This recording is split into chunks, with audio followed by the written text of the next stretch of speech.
Let's go! LSU top 5 players with one condition. We're going to take a few guys out, all right? It's pretty obvious who the 2 best players are. No Jamar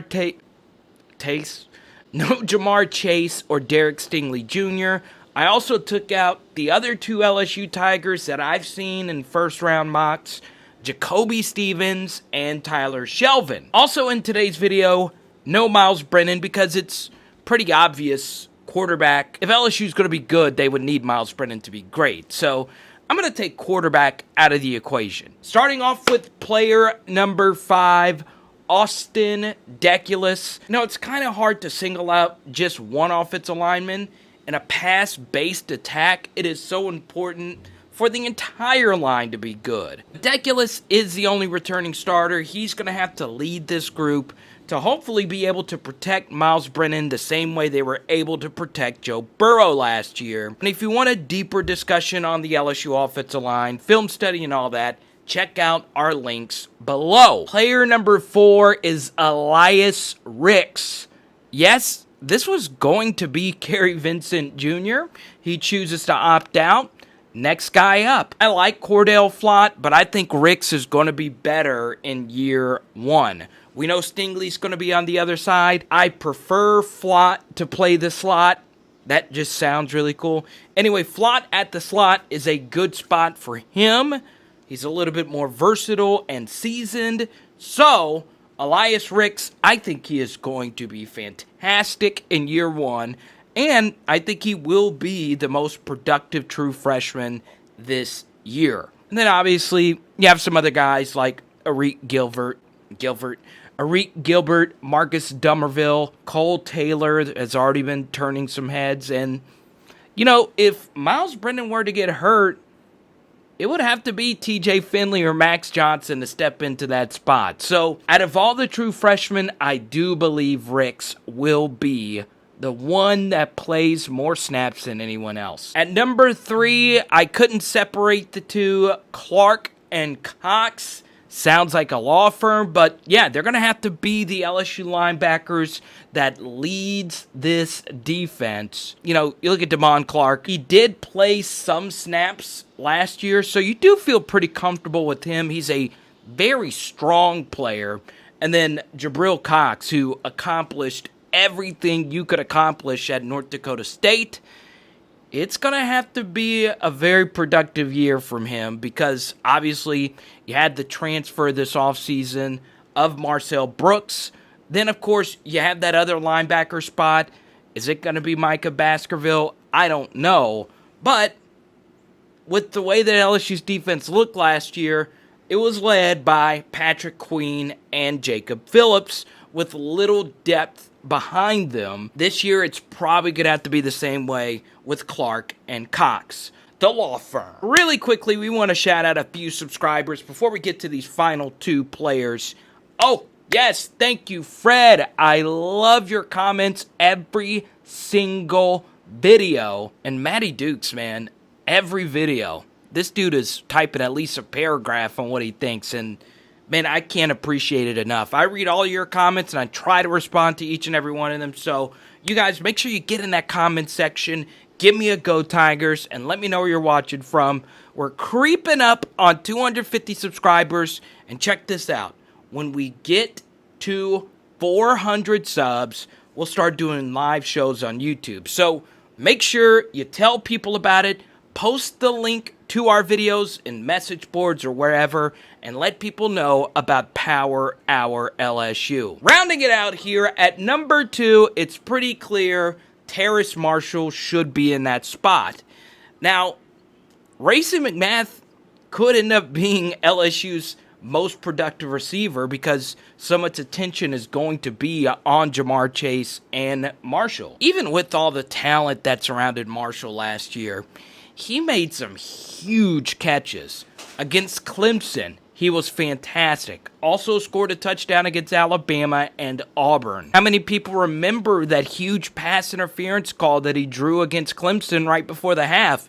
I mean, there were some plays on film where I was like, guys, this the most athletic LSU wide receiver ever. So last year, he lived up to the 5-star billing. you know, what's crazy is I don't really see him on a lot of mock drafts, even top 3-round mock drafts. So Terrace Marshall is going to come out with something to prove, and I believe he is going to have a big year. This number 1 player will surprise you, and I reached out to a few people I know in the program, and I used my own 2 eyes to evaluate tape and see who the number 1 LSU Tiger will be next year. And the answer is actually a 2-sport athlete, Mo Hampton. I am a huge Mo Hampton guy. I love his football IQ. I love his work ethic. I've been told that not only in football, but in baseball, he's one of the hardest working athletes you'll ever meet. And one thing you can always tell from players who's actually up to being a big-time player for a big-time team, take a look at last year. You know, Grant Delpit got hurt, had to sit out the Arkansas game, and a true freshman by the name of Mo Hampton had to step in and play right away. I believe it was Arkansas's very first drive of the game. I remember sitting in the LSU press box. Rakeem Boyd, one of the best running backs in the SEC, was going to rush for a first down in the open field, and this safety out of nowhere just darted in and took his legs out from under him. And it was Mo Hampton. This guy can cover some ground. He was a great receiver at the high school level. His ball skills are out of this world. And let's be honest, one of the greatest LSU safeties of all time was also an incredible baseball player. That, of course, is Chad Jones. Obviously, last year was Grant Delpit and Jacoby Stevens. We all thought Grant Delpit was going to be the All-American, and turns out Jacoby Stevens was the one who was 3-time All-SEC Defensive Player of the Week. And the year before, we had the emergence of Grant Delpit. So, you know, you've always had years where safeties just come out of nowhere and just blow you away. Mo Hampton's got to be great. It is weird to say this sentence, but LSU is dangerously thin at safety. We don't know what Todd Harris's health is going to be like next year. Obviously, the knee swelling during camp is a little bit a cause of concern. So, yeah, you're going to need a healthy Mo Hampton all year long to play at a high level. Then after that, you know, you have Cam Lewis back there. Maybe you could move over Flott to play safety. You also have Jordan Tolles coming in from this past class who should be a pretty good player.